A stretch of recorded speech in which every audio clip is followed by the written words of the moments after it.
बिस्मिल्लाहिर्रहमानिर्रहीम। अस्सलामुअलैकुम। चंद दिन पहले मुल्क में कादियानियों को अक़लियती कमीशन का हिस्सा बनाए जाने पर एक बहस छिड़ी। कहा गया कि अब कादियानी भी अक़लियती कमीशन का हिस्सा बन जाएंगे।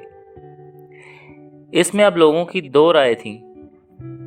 एक तो ये कि कादियानियों को अक़लियती कमीशन का हिस्सा बनाया जाए ताकि ये मुकम्मल तौर पर गैर मुस्लिम अक़लियत बनकर सामने आए, जबकि दूसरा तबका ये कह रहे थे कि इसकी कोई ज़रूरत नहीं, क्योंकि ये पाकिस्तान के कानून को नहीं मानते और अपने आप को मुसलमान कहते हैं, जबकि ये आईने पाकिस्तान के मुताबिक गैर मुस्लिम हैं।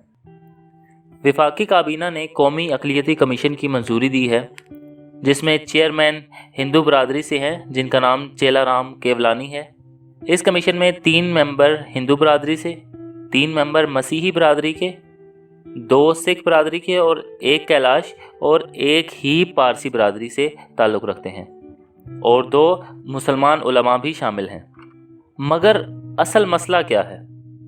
असल मसला तो ये है कि हम तो इन्हें काफिर कहते हैं, जबकि ये ख़ुद को मुसलमान कहते हैं। अब मसला ये है कि अगर इन्हें अक़लियती कमीशन का हिस्सा बना लिया जाए तो क्या नुकसानात हो सकते हैं। अक़लियती कमीशन का हिस्सा बनने के बाद ये अक़लियती बरादरी की तरह अपने तमाम हुकूक का इस्तेमाल अमल में लाएंगे, जैसा कि ये अपनी इबादत गाहें बना सकते हैं और अपने दीन का प्रचार कर सकते हैं।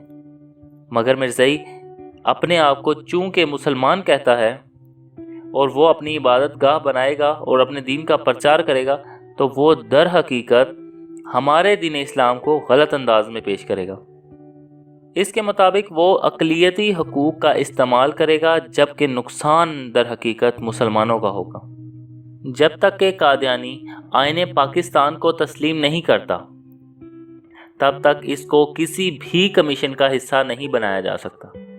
जब ये आईने पाकिस्तान को तस्लीम कर लेंगे, तब ये काफिर कहलाएंगे, जो कि ये कहलाना नहीं चाहते। तो अब फैसला आपने करना है कि क्या सही और क्या गलत है। जबकि हुकूमत पाकिस्तान ने कौमी अक़लियती कमीशन की मंजूरी देने के बाद ये वाज़े कर दिया है कि कोई भी कादियानी इस कमीशन का हिस्सा नहीं है।